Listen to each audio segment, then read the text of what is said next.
The engine cut out, and the underground garage plunged into an echoing silence, pierced only by the eerie green glow of the emergency exit signs.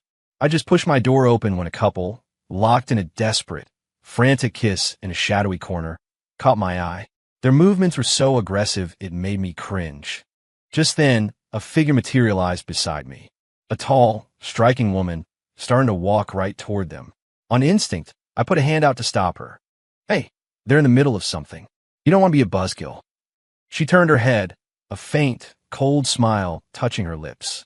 A buzzkill? The man over there is my boyfriend. My heart skipped a beat. I squinted, trying to get a better look at the corner. The garage was dim, the green light casting ghoulish shadows. The profile of the woman pressed against the man. It looked more and more like Sarah, my girlfriend of 3 years, who was supposed to be miles away, completely unaware of my surprise visit. A chill shot on my spine. Huh, what a goddamn coincidence, I said, my voice dry as I stretched my lips into a grimace. The woman, I think she's my girlfriend. The moment the words left my mouth, the phone in my pocket, which was streaming live on Twitch, went absolutely ballistic. The chat scrolled wildly, a cascade of gleeful comments from people who live for this kind of drama. Holy shit, we're witnessing a live bust. The first streamer to catch his girl cheating live on air. This is insane. The drama of the year. The couple in the corner seemed to be getting even more into it, their lusty sounds echoing in the cavernous space. The beautiful woman's face looked even sicker under the green light. She started to storm over. I stopped her again, my voice now laced with the weary solidarity of a fellow victim. Hold on. Don't rush in.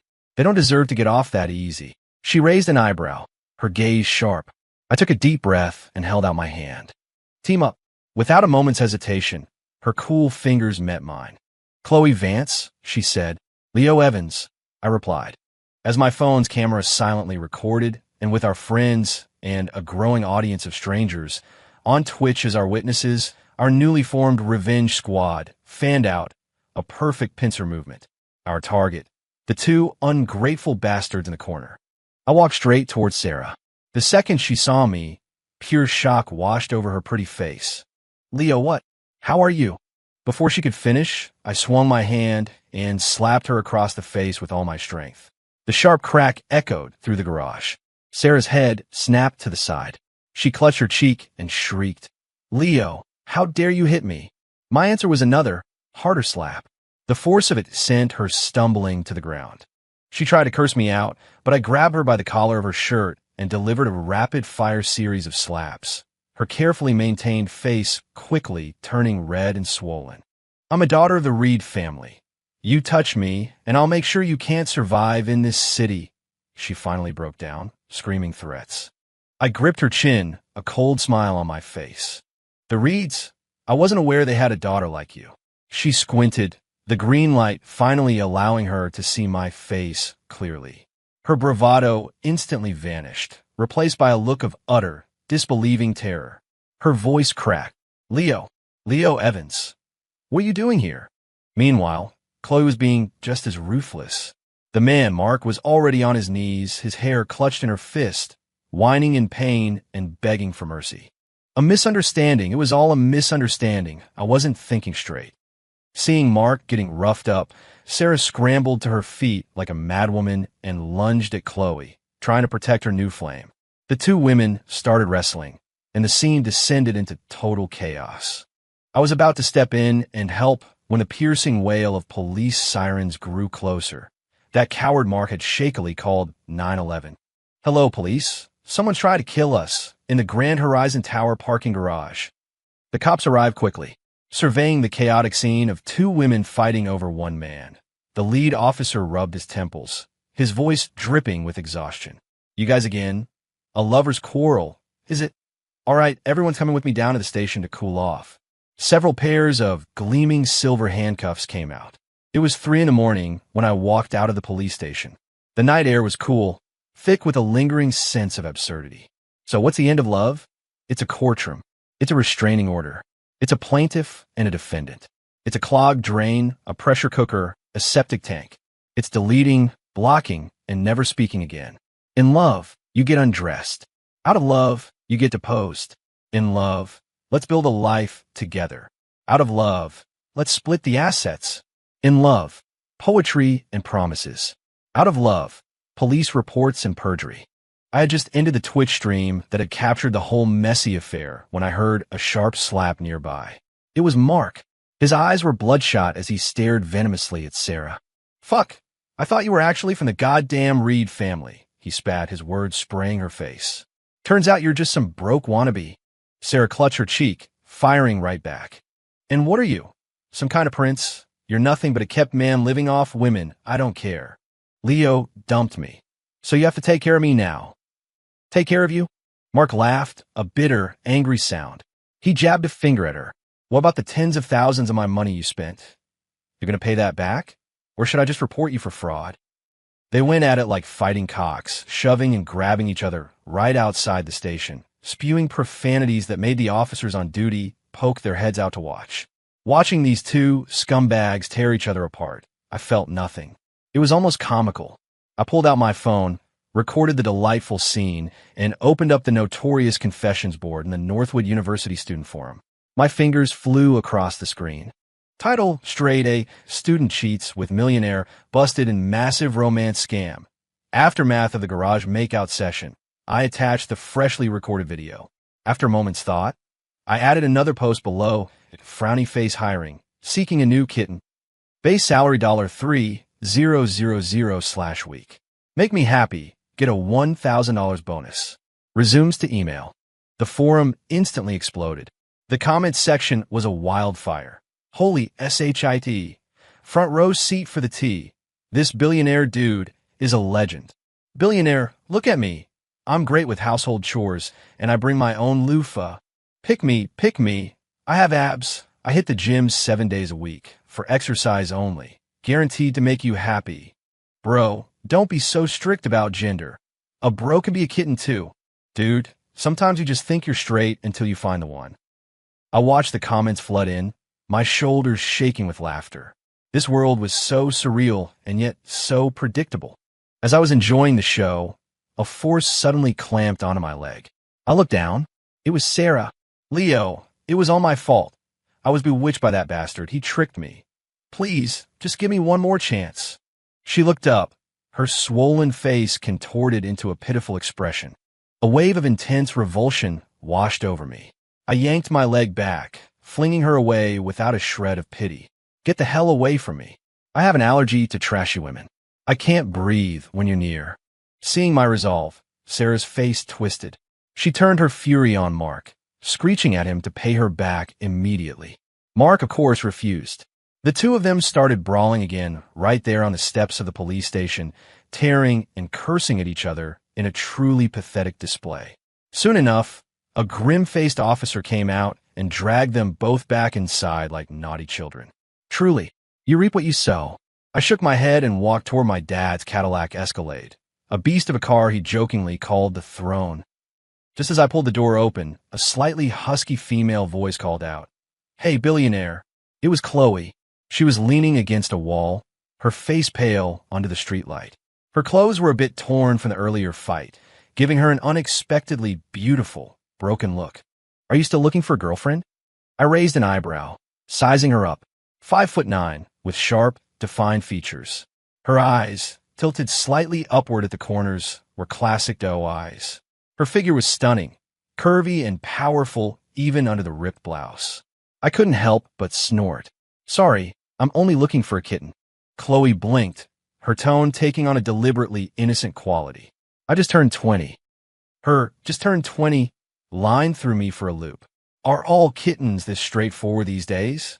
Is that too old for you, mister? She pouted, a hint of a whimper in her voice. I pulled a business card from my wallet and tucked it into the one pocket on her shirt that was still intact, my movements deliberately playful. It's not easy being my kitten's sweetheart. You have to be obedient, have stamina. I paused, my meaning clear, and besides, you don't exactly look like you're short on cash. But then Chloe suddenly grabbed my wrist. Her palm was cool, and her eyes looked misty, as vulnerable as a rain-soaked puppy. My family kicked me out, mister. I'm broke. She pointed to her head. My mom said I can't come home until I cure my tendency to be blinded by love. I crossed my arms, nodding with amusement. Okay, and how's that going? Still love drunk? She suddenly leaned in close, rubbing her cool cheek against my neck like a small animal seeking comfort. Her voice was a soft purr.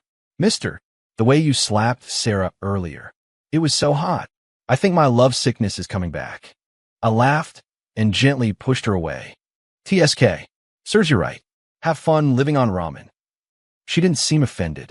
She pulled out her phone and scanned the QR code on my digital business card. My name's Chloe, Mr. The atmosphere at the office the next day was strange. My colleagues' glances were a mixture of pity, morbid curiosity, and a barely hidden glee. My assistant tiptoed in. Mr. Evans, Ms. Lynch is waiting for you in the conference room. Victoria Lynch, my so-called fiancée. A headache started to bloom behind my eyes. What did this drama queen want now? I pushed open the door. Victoria was sitting perfectly upright in a designer suit, exuding an air of untouchable wealth. The look she gave me, however, held its usual distance plus a new hint of calculation. She didn't even wait for me to sit down before slapping a resume onto the table. Do me a favor. Hire this person. It was a command, not a request. I picked up the resume, Dylan Foster. Bachelor's degree. The work experience section was a masterpiece of empty corporate jargon. The face in the photo. I frowned. I felt like I'd seen him somewhere before, but I couldn't place it. For director of sales? My frown deepened as I read the intended position. Victoria, our sales director, is on maternity leave. She hasn't quit. I looked up and met her gaze. And this Mr. Foster, he isn't even in the same league as our current director. In my book, a 6-month maternity leave is the same as quitting, Victoria sneered. A woman who's been out of the workplace for half a year is useless. The cruelty of her words was stunning. I shot back with a cold smile. Well, you spend every day in the workplace, Victoria, and I haven't seen Lynch Corp achieving any legendary results lately. God, I hate a tragic hero with no self-awareness. Her face hardened. She leaned in, her voice a low threat. Leo, if you don't hire him, I'm telling your mother about your little kitten. Before she finished, I slammed my hand on the coffee table, sending it crashing over. Hot coffee splashed everywhere. Victoria, my voice was ice. You dare tell my mother? I'll tell your mother about that male model you keep on retainer at the Gilded Cage. The color drained from Victoria's face.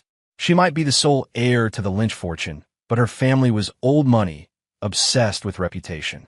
If word got out that she was paying for boy toys, her inheritance would be in jeopardy.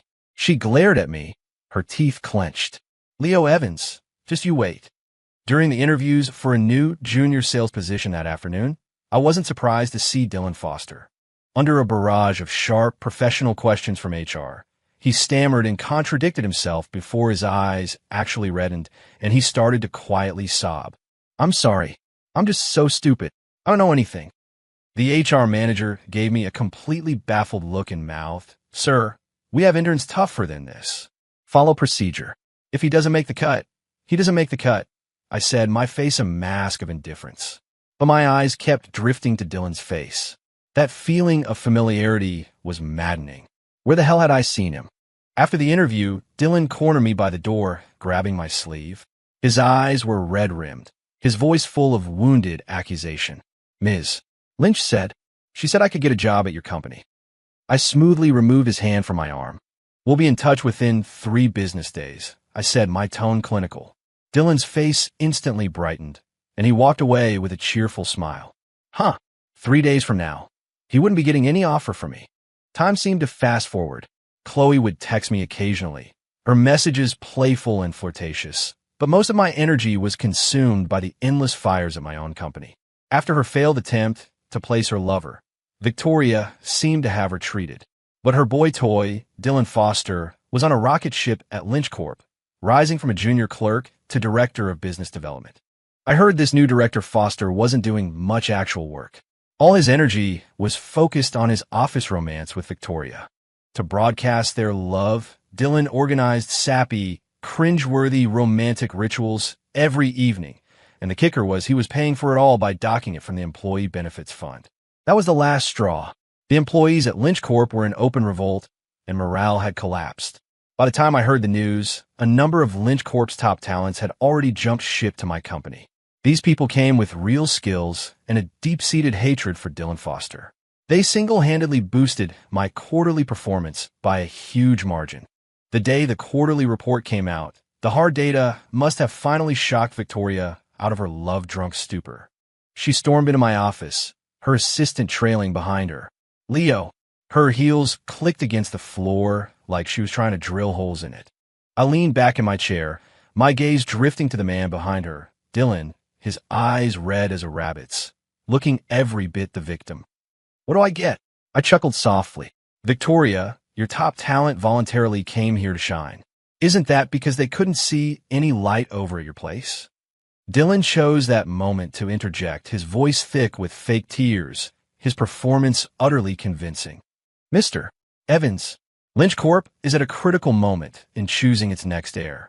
What you're doing? You're trying to ruin Victoria.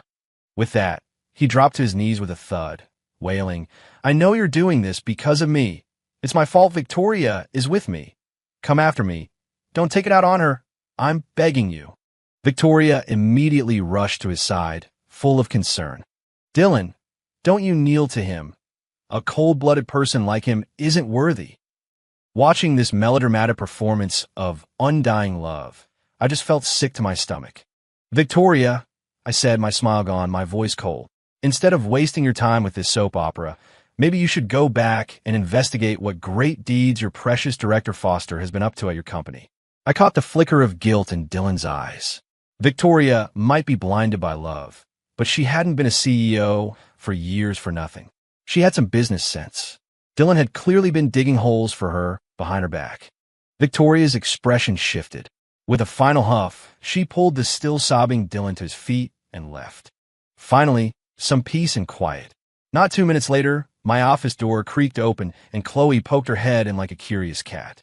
Mister, she purred, slipping inside, her eyes glancing toward the door.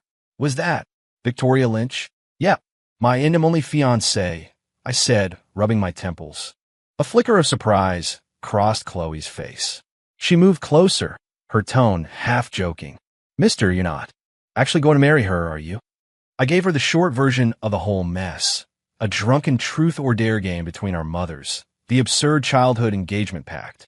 As I spoke, Chloe's expression grew more and more serious. So, she looked at me, her gaze holding a hint of something I couldn't quite read. Do you like her, mister? Seeing her so serious for once, I couldn't resist reaching out and pinching her cheek, deliberately teasing her. Of course, I prefer your type.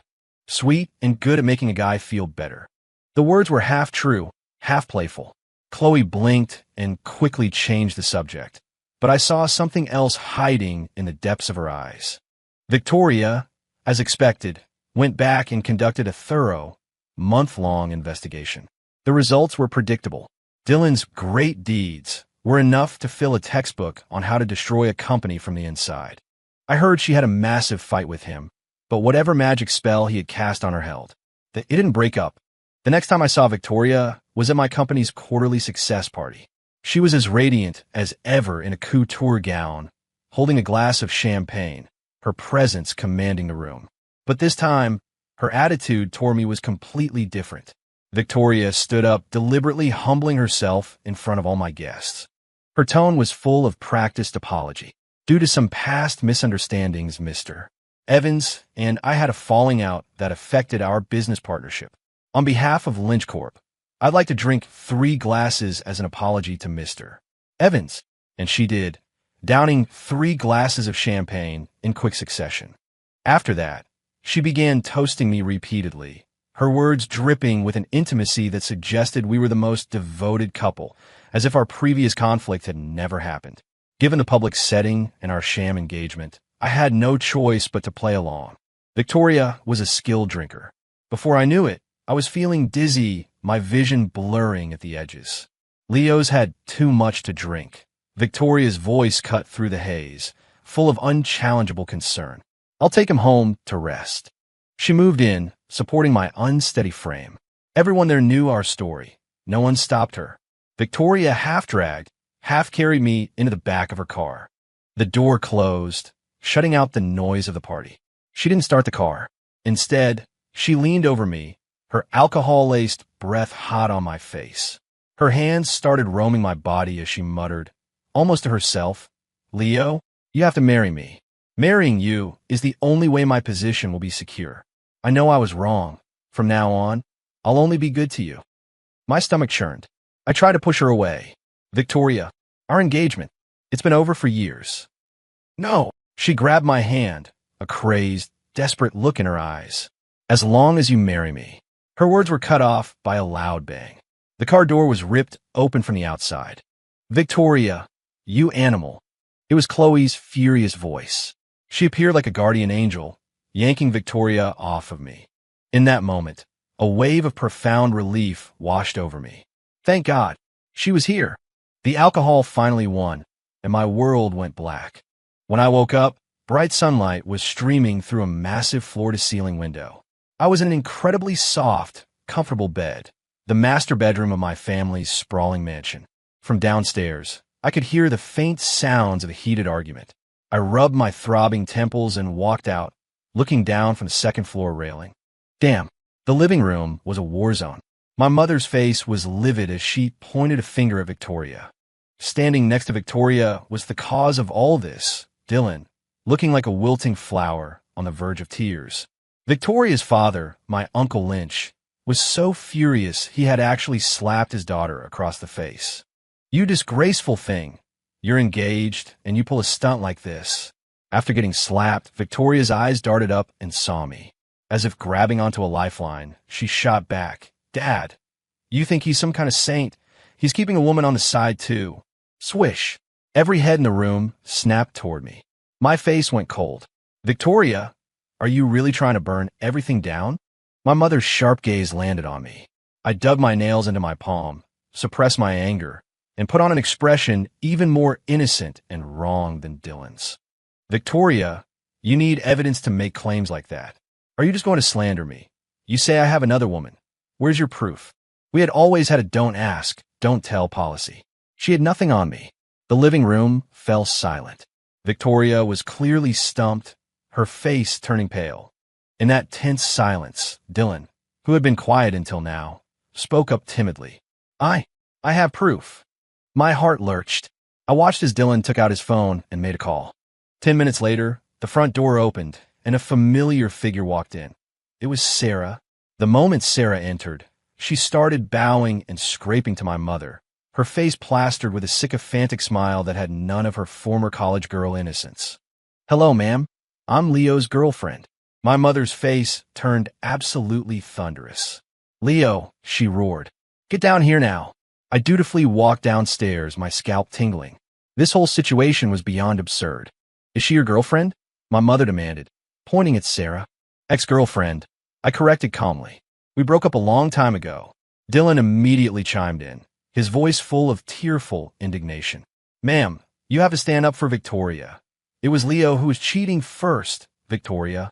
She just made a one-time mistake out of impulse." "Enough," my mother cut him off sharply. Her eyes, filled with disappointment and anger, swept over Victoria and me. "It takes two to tango. The two of you, you're both as bad as each other." Victoria's mother immediately agreed. "Exactly." Then Sarah jumped back in, her voice cracking with emotion as she cried out to me, "Leo, I know you're just mad at me. I don't believe our 3 years together meant nothing. You still have feelings for me, right?" She and Dylan were performing a perfectly synchronized duet. Victoria's posture straightened instantly. She adopted a magnanimous, almost condescending tone as she addressed my mother. "Annie, I don't know how many other women Leo has been seeing behind my back, but I can't forgive him, because I love him, and I believe that if he can forgive me for my one mistake, Her speech made my stomach turn. I cut her off coldly. "Victoria, drop the act. Sarah and I dated for 3 years, but it was all for show. We never even slept together. What about you? How many times have you been to high-end clubs to pick up male models? The top guys at the Gilded Cage? Every one of them knows who you are." At this, Victoria's mother shot up, trembling with rage, and slammed her hand on the table. "Your father and I have lived our entire lives with dignity. How do we raise such a shameless creature?" At the absolute peak of this chaotic, screaming mess, the front door clicked open. Every movement, every shout, froze as if someone had hit pause. Chloe Vance stood in the doorway, holding a thermos, her face a mask of perfect, polite surprise and a touch of confusion. Her eyes scanned the tense tableau in the living room, finally landing on me. Her voice was clear and natural. "Mister, I brought you some coffee to help with your hangover." Dead silence filled the living room. Game over. My heart dropped. This was now a true, five-alarm dumpster fire. Chloe's arrival was like a lit match tossed into a barrel of gasoline. After a moment of dead silence, the living room erupted into an even greater chaos. The instant Dylan saw Chloe, his face went deathly white. His lips trembled as if he'd seen a ghost. His reaction was so extreme that even the enraged Victoria noticed something was wrong. "Dylan?" she asked, her eyes narrowing with suspicion. "What's wrong with you?" Before Dylan could invent an excuse, Chloe's icy gaze had already locked onto him. A smile so cold it could cause frostbite spread across her lips. "Mark? Change your name?" Well, small world. Did you enjoy spending my $50,000? "Mark!" Victoria and I yelled in unison. The name was like a bolt of lightning, shattering the fog in my memory. The freeloader Chloe had by the hair in the parking garage, the pathetic man brawling with Sarah outside the police station. The face behind a mask finally merged with the terrified face in front of me. No wonder he looked so familiar. Victoria looked like she'd been struck by lightning. She whipped her head around to stare at Dylan, her voice cracking. "Mark? Dylan, who the hell are you?" Dylan, or rather Mark, was in a full-blown panic, his mouth opening and closing without a sound.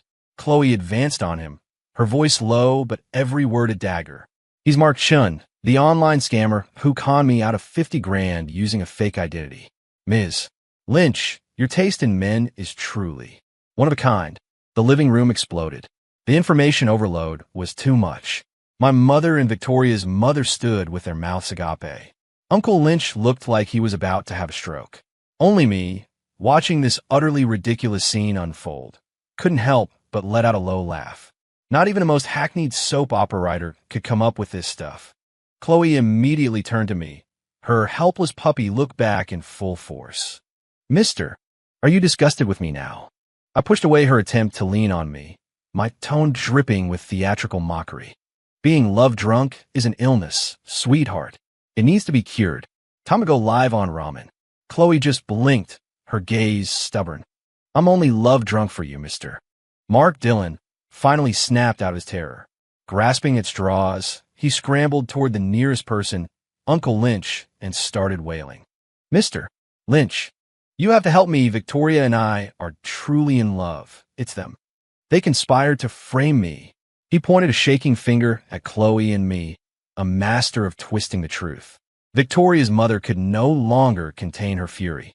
She strode forward and delivered a crisp, resounding slap across Mark's face.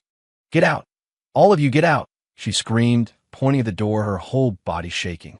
But Mark was Victoria's true love. Despite her shock and anger, she still instinctively moved to shield him. Seeing this, her mother's rage boiled over. "Get out! You too! You have utterly disgraced this family." Victoria's face was ashen. She pulled the still sobbing Mark with her, and they slunk out the door like a pair of beaten dogs. Seeing her chance, Sarah quietly slipped away as well. The farce was finally over, ending in the ugliest way imaginable. Only the sound of heavy breathing remained in the living room. My father, who had been watching the whole show while eating sunflower seeds, finally spoke, breaking the silence. "Well, Richard," he said, looking at the pale-faced Uncle Lynch and his furious wife. "About this childhood engagement pact of ours. What do we do now?" Victoria's mother took a deep breath. She looked at me with a complex expression of guilt and resolve. "I've watched Leo grow up.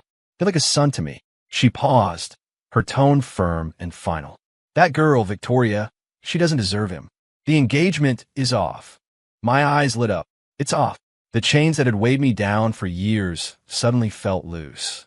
Just as the words were spoken, Chloe, who had been standing beside me, wrapped her arm tightly around mine. She lifted her delicate, stubborn face to Victoria's mother, her voice clear and strong. "Auntie, if you don't mind," she said, her gaze shifting to me, her beautiful eyes sparkling with a strange light. "Could you swap her out for me?" Her tone was more serious than I had ever heard it. I froze, my first instinct to refuse. How could a relationship built on such calculation and deceit possibly lead to marriage? But then my eyes fell on the still fading, ugly scar on her arm, the one she got protecting me in the garage, and the refusal died in my throat. My mother and Victoria's mother exchanged a look, and then, impossibly, they both nodded. "Done," Victoria's mother declared. "It's settled. We'll swap her for Chloe. It's about time the Lynch heir changed anyway." And just like that, my absurd engagement to Victoria was terminated and transferred to Chloe. The Lynches moved with lightning speed, officially changing the heir to Chloe. It turned out she was the daughter of Mr. Lynch's younger brother, who had also been known for being love-drunk and had let his daughter take her mother's surname. As for Victoria, she was formally disowned by her furious family. She and her true love, Mark, were now truly left to fend for themselves. Victoria, petty and vengeful, directed all the volcanic anger from losing her inheritance onto Mark. A few days later, I got a call from the police. The thug who had stabbed Chloe and then kept silent had finally talked. He named his employers, Mark Chun and Sarah Reed. At the station, Sarah was a mess of tears and snot, confessing everything. After I dumped her, she couldn't let it go and had been lurking around my office, hoping for a reconciliation. One day, she spotted Mark, now living as Dylan Foster, with Victoria. To keep Sarah quiet, Mark had been skimming money from Victoria to give to her. When Mark learned that Chloe was my new girlfriend and had indirectly caused his downfall, his resentment exploded. He and Sarah conspired to hire someone to teach me a lesson, hoping to get me out of the picture so Sarah could get back with me. To maintain his deniability, Mark had Sarah find a guy, but the thug stabbed the wrong person in the dark garage, thinking Chloe was my new girlfriend, and the whole plan unraveled. When I went to the station to give my statement, I saw Chloe in the hallway. She was standing on the other side of a one-way mirror, watching Mark in the interrogation room. Her expression was as cold as ice. "Do you really think you could have gotten a single penny from me if I hadn't let you?" Chloe's voice, piped through the monitoring equipment, came through crystal clear. In the interrogation room, Mark's head snapped up. You didn't do it because you loved me?" "Of course not." Chloe laughed softly, a chilling, triumphant sound. "But if I hadn't dangled that 50 grand as bait, how would you have believed that I just happened to have a file on Victoria's preference for innocent, pure-looking men? How would you have believed I could accidentally get my hands on Leo Evans's license plate number?" Mark stared for a few seconds, then recoiled as if bitten by a snake. He lunged at the glass, screaming in my side of the mirror, his face twisted in a mask of rage. "Leo, did you hear that? It was her from the beginning. She used me. She told me what Victoria liked. She gave me your license plate. She orchestrated everything. She did it all to take down your fiancé, so she could take her place. You're just like me. We were both just pawns in her game. She doesn't love you." Chloe spun around, her face contorted with a fury I had never seen before. "You shut your mouth." But it was too late. Every one of Mark's venomous words was a poison needle, stabbing deep into my heart.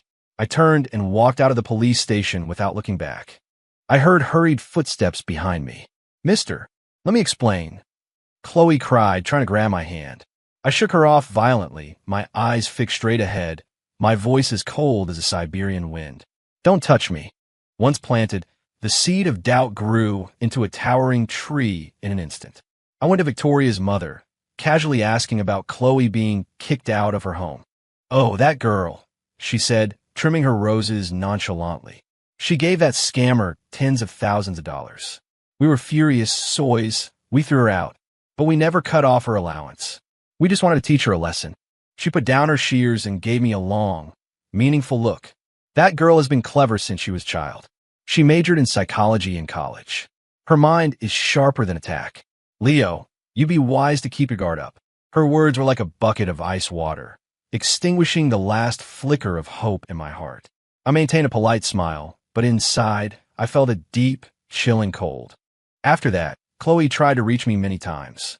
Calls, texts, waiting for me outside my office. I ignored them all. Then, one stormy night, She showed up at my apartment, holding a cake from my favorite bakery, drenched to the bone. She had been waiting there for a day and a night. Seeing her shivering outside my door, looking like a drowned rat, but with the same stubborn look in her eyes, my heart finally softened. I opened the door. "Get in," I said coldly. I got the hairdryer and handed it to her in silence. "You got what you wanted," I said, my tone frigid. "What are you still doing here?" Chloe didn't take the hairdryer. Instead, she stepped closer, tilting her head up to look at me. Rainwater dripped from the ends of her hair, and her eyes were filled with a shattered, wounded look, like an abandoned puppy. "Mister, my feelings for you are real. From the moment I saw you slap Sarah in that garage, I fell for you." She continued, her voice trembling. "My mom always saw you as my future brother-in-law. If I didn't get Victoria out of the way, I would never have had a chance to be with you. Enough." I cut her off roughly, my mind a chaotic mess. The deception was real, but so was the image of her lunging at the thug in the garage, her pale face in the hospital bed, and her soaked, defiant form right now. I ran a hand through my hair in frustration. "Dry your hair. You'll catch a cold." The words were harsh, but they betrayed a sliver of concern I couldn't hide. Sensing this crack in my armor, Chloe immediately switched back to her familiar, dependent persona, hugging my arm and shaking it gently. "I want you to do it, mister." My heart clenched. In the end, I took the hairdryer and resignedly began to dry her long, wet hair. As the warm air blew through the strands, she rested quietly against my legs, her eyes closed. Her long lashes cast soft shadows on her cheeks, her profile as delicate as porcelain. "Mister," she said suddenly, opening her eyes. They held a careful, hopeful glimmer. "Let's get married." My hand froze. The hum of the hairdryer suddenly seemed deafeningly loud in the quiet room. Outside, the rain continued to fall. The next morning, I drove Chloe back to campus as usual. At the main gate, she leaned over and planted a soft kiss on my cheek. "See you tonight, mister." "Yeah, see you tonight," I replied, watching her walk through the gates. But when I turned the car around, I didn't head back to the office or my apartment. I drove home. In the quiet of the mansion, I calmly packed a suitcase, took out my passport, and called my dad. "Dad, I think I'm going to spend a few years at the London office." There was a moment of silence on the other end, then a knowing sigh. "All right, maybe that's for the best. Clear your head. The position will be here when you get back." After hanging up, I called a car and went straight to the airport. It was only when the plane was high above the clouds that I took out my phone and switched off airplane mode. Instantly, a flood of messages and missed call notifications from Chloe poured in. Her call came through immediately, her voice filled with a desperate panic I'd never heard before. "Mister, where did you go? When are you coming back?" Hearing the tremor in her voice, a pang of sadness hit me. I took a deep breath, deciding to finally be clear. "Chloe," I said, using her real name, my voice low and tired. "I'm not someone who can tolerate lies. You deceived me. That's a fact." The other end of the line was crushingly silent. But I paused, looking out at the endless sea of clouds. "I have feelings for you. That's also a fact. I don't know how to be with someone who tricked me, but I also don't know how to deny what I feel for you." My voice was lost and conflicted. "So, I need to get away for a while. I need to be alone and figure this all out. Do you understand?" A long time passed, so long I thought the call had dropped. Finally, her voice came through, thick with emotion but surprisingly clear. "Okay, I'll wait for you." I was gone for 3 years. Life abroad was busy, full. I deliberately shut out all news from home and forced myself not to think about the calculating girl with the eyes of a frightened deer. Until Christmas of the 3rd year, when an unsigned international package arrived. I unwrapped the layers of protection to find a carefully framed oil painting. The paint was long dry, the colors warm and bright. A field of golden canola flowers stretching to the horizon. A young girl in a white dress, her back to the viewer, stood on a dirt path with her arms outstretched, facing the rising sun. The light bathed her in a golden glow, radiating life and pure joy. The style was a bit amateurish, but deeply sincere. This painting, I froze. A long-forgotten memory came rushing back. I was 12, on summer vacation with my parents in the countryside. The Lynch family and Chloe's family were there too. One stuffy night, I got up and saw a young Victoria sneakily leading an even smaller girl toward the hills behind the farmhouses. Curious, I followed them. Victoria led the little girl deep into a rapeseed field, far from any houses. She tricked her into a game of hide and seek, telling her to close her eyes and count to 100. The little girl obeyed, her small voice counting 1, 2, 3, echoing in the silent night. Victoria used the chance to turn and run, not looking back. The little girl counted to 100 and opened her eyes to find herself surrounded by an endless, dark sea of swaying flowers. She first called out softly, "Sister, sister," her voice sounding helpless in the vast emptiness. When no one answered, she seemed to understand. She stopped calling and just hugged her knees, her small body trembling in the moonlight like an abandoned kitten. I walked toward her, using the faint light from my clunky, old cell phone screen. The light fell on her face, a porcelain doll's face with big, round eyes as bright as obsidian. Tears clung to her long lashes as she blinked up at me, terrified. Are you a ghost?" she stammered through a sob. A playful impulse took over. I made a scary face. "Yep, and I'm here to get you." The little girl let out a wail. I chuckled, pulling her up from the dirt path. All right, you scaredy cat. The ghost will take you home." I took her small, cold hand in mine, and we started walking back, stumbling along the path. It was pitch black, with only the weak light from my phone and a few stars overhead. She held my hand tightly. After what felt like forever, the eastern sky began to lighten. When the first golden rays of sun finally broke over the horizon, warming our faces, we both breathed a sigh of relief. As we reached the edge of the village, the little girl suddenly stopped. She bent down and carefully picked a single, dew-kissed canola flower. She stood on her tiptoes and held it out to me, her small face breaking into a smile brighter than the sunrise. "For you, mister," she said shyly. I never saw that little girl again after that summer. I only remember her last name was Vance, and she was Victoria's cousin. And now, looking at the back of the girl in the painting, the memory of that tear-streaked, beautiful little face finally merged with Chloe's. So, the little girl whose hand I held in the dark, who gave me a flower in the morning sun, it had been her all along. Fate had planted a seed all those years ago. My fingers gently traced the dried oil paint on the canvas.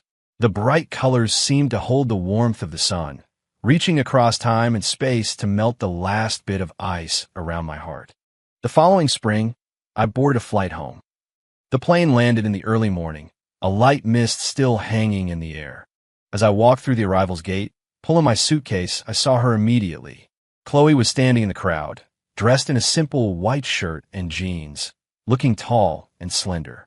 She was holding a large bouquet of sunflowers, their golden faces like a cluster of tiny suns. 3 years had stripped away the last of her girlishness, replacing it with a quiet maturity, but her signature doe eyes were as clear and bright as ever. She saw me at the same moment, and a brilliant, unrestrained smile broke across her face, as bright and dazzling as sunlight breaking through clouds. She hurried toward me and pushed the bouquet into my arms, her voice bright with a mixture of nervous energy and immense joy. "Welcome home, mister." I took the heavy bouquet, feeling its warmth. My eyes landed on her face, the face that had once inspired such a storm of love, hate, and confusion. Now, all I felt was a sense of peace, of things finally settling into place. On the drive, she chattered away like an excited bird, trying to fill the 3-year gap, complaining about the Chicago weather, mocking her boring classes, sharing funny stories about taking over the family business. Her topics jumped around, a forced cheerfulness designed to mask her anxiety and her careful, probing glances.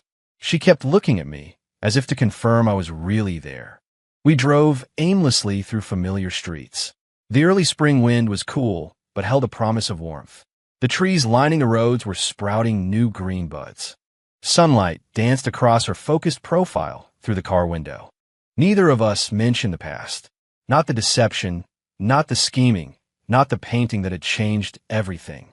It was as if the 3 years of separation and turmoil had just been a long dream. Until the car turned a familiar corner, and the window of an old-fashioned matchmaking agency came into view. Under the faded sign that read Everlasting Love Matchmakers, the window was plastered with dating profiles. An idea sparked in my mind. I hit the brakes. "We're here," I said. Chloe looked startled.